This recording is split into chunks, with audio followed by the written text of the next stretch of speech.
I'd like to buy the world a home and furnish it with love.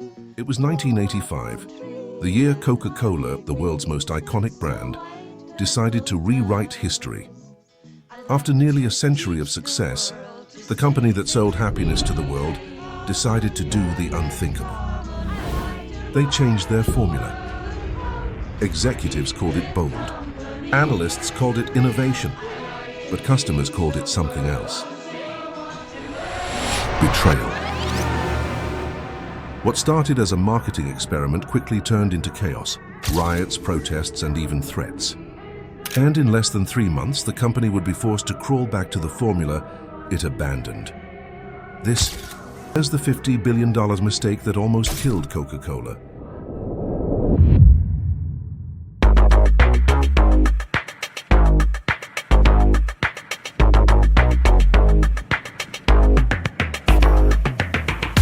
For decades, Coca Cola wasn't just a drink, it was a cultural symbol. It survived wars, recessions, and competitors. In America, Coke was everywhere. Baseball games, family picnics, movie theaters, even space missions. The red can wasn't just branding, it was belonging. But by the 1970s, Coke's golden era was fading. This aisle isn't big enough for 2 zeros. A younger, flashier rival had arrived, Pepsi. Pepsi was energetic, youthful, rebellious, and everything Coca-Cola wasn't. And in 1975, they launched a campaign that would haunt Coke's boardrooms for a decade. It was called the Pepsi Challenge. In blind taste tests, people chose Pepsi over Coke. Over and over again, the results hit Coca-Cola like a brick. The unshakable brand that defined American taste suddenly looked Is that all you got?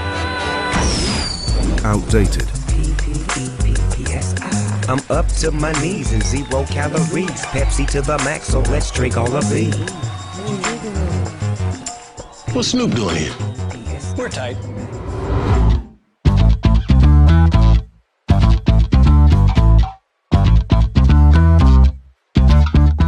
By the early 1980s, Coca-Cola's executives were desperate. Pepsi was winning market share, especially among younger consumers. So the company began working in secret on a new formula. They called it Project Kansas. For 2 years, chemists, flavor experts, and psychologists tested thousands of variations. When the data came back, it was clear. People preferred the sweeter taste of the new formula over both Pepsi and the original Coke. Executives were ecstatic. They were convinced they had cracked the code to reclaim the throne. On April 23, 1985, Coca-Cola proudly announced its boldest move yet. The original formula was gone, replaced by a new, improved version, New Coke. Cameras flashed, stock prices jumped, and advertisements promised the best just got better. What could possibly go wrong? Everything.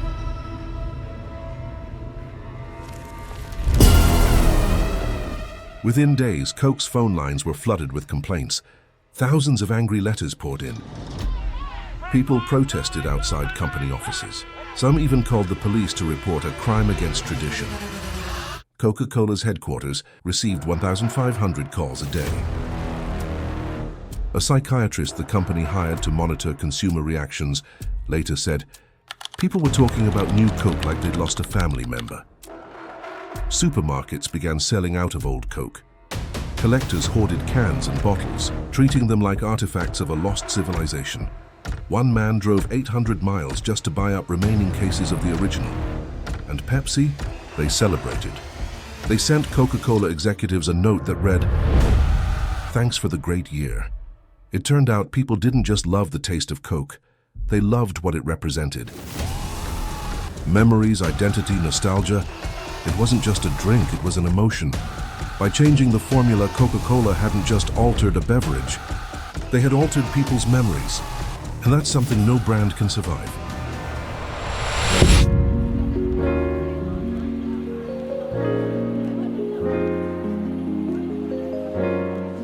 Just 79 days after its launch, the unthinkable happened again. Coca-Cola surrendered. In July 1985, they announced the return of the original formula, this time called Coca-Cola Classic. When it hit shelves, customers wept. Some literally hugged store employees. Coca Cola's sales exploded overnight. The same company that had made the world furious now made it euphoric. And ironically, their catastrophic mistake became the greatest marketing comeback in history. Executives learned that what they had tried to replace wasn't flavor. It was faith.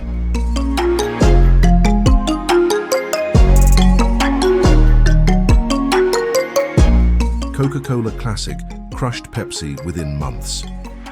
The company's market value soared by billions. And the story of New Coke became a case study in both disaster and redemption.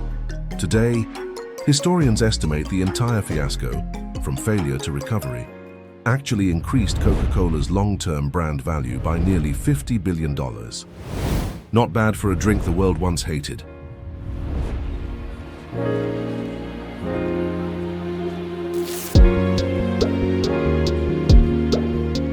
The story of New Coke isn't just about marketing.